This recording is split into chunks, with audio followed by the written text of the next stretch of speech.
शब्द असतात बोललं जातं त्यावेळी बोलपट नव्हते मुखपट होते सुरुवातीच्या काळात आणि मुखपटांचे जे शब्द असायचे ते बाजूला असे पट्ट्या लावलेल्या आहेत त्या पात्र काय बोलतंय त्याचा हिरो काय बोलतोय त्यातली अभिनेता काय बोलतोय त्याचा विलन काय बोलतोय ते पट्टे बाजूला लावलेले आहेत आणि जोपर्यंत त्या पट्ट्या वाचल्या जात नाही तोपर्यंत त्यांचा संवाद आपल्याला कळायचा नाही.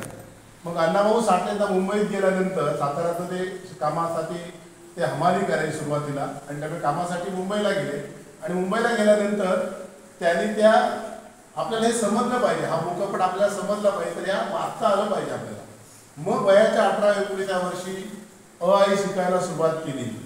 लहान लहान गोष्टीची पुस्तकं वाचली आणि त्यातून मग ते चित्रपट त्यांना समजू लागला.